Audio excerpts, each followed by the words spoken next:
வணக்கங்க. பட்டுக்கோட்டைக்கு இருப்போம் அமுதமிகில் சமையலில் இன்றைக்கி என்ன சமையல்னா வீடியோனா உருளைக்கிழங்கையும் காளானையும் வச்சு ஒரு கிரேவி செமையாக செய்ய போகிறோங்க. இது இட்லி தோசை எல்லாத்துக்குமே சாதம் எல்லாத்துக்குமே சைடிஷாக எடுத்துக்கலாம். அவ்வளோ சூப்பராக இருக்கும், அவ்வளோ டேஸ்ட்டாகவும் இருக்குங்க. இதுக்கு கடாய் வச்சு ஆயில் விட்டுட்டாங்க. பட்டை சோம்பு கிராம்பு இதெல்லாம் போட்டு லவங்கம் போட்டு தாளிச்சுக்குவோம். இந்த கிரேவிக்கு ஆயில் விட்டு சோம்பு பட்டை இதெல்லாம் போட்டாச்சுங்க. இப்போ என்ன பண்ணணும், கருவேப்பிலை மல்லித்தலை போட்டுக்குவோம்.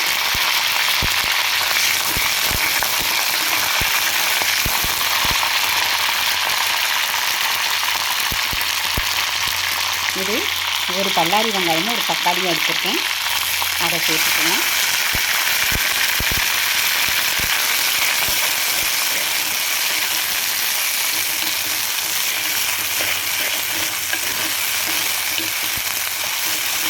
நம்ம அரிஞ்சு போடுறதோட அரைச்சி போடுறது நல்லா டேஸ்ட்டு கொடுக்கும்.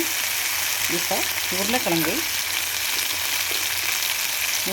சேர்த்துக்கோம் ஃபஸ்ட்டு, ஏன்னா அது கொஞ்சம் வதங்கணும்.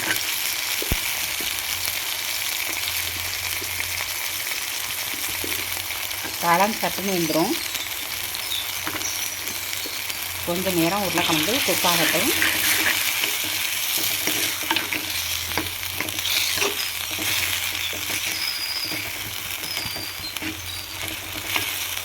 கொஞ்சம் வேகட்டும் உருளைக்கிழங்கு.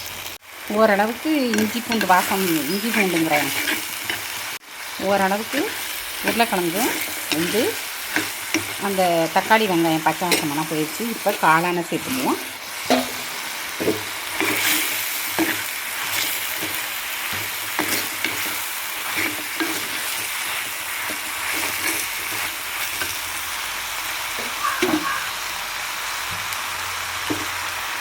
ஒரு ஸ்பூன்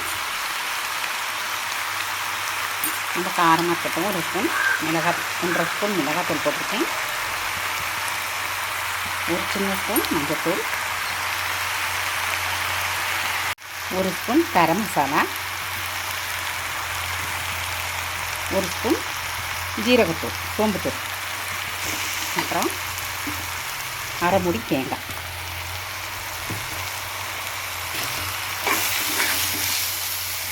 தண்ணி விட்டு தேவையான உப்பு சேர்த்துக்குவோம், தேவையான தண்ணியும் சேர்த்துக்குவோம்.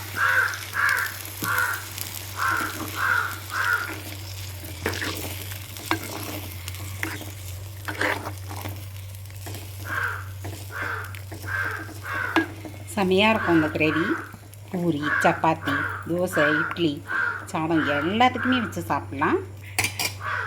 நல்லா கொதித்து வேகட்டும். பாருங்க, நம்ம உருளைக்கிழங்கு காளான் கிரேவி ரெடி ஆகிடுச்சு. சாப்பிடுங்க, நம்ம உருளைக்கிழங்கு காளான் கிரேவி எவ்வளோ சூப்பராக ரெடி ஆகிருக்கு பாருங்கள்.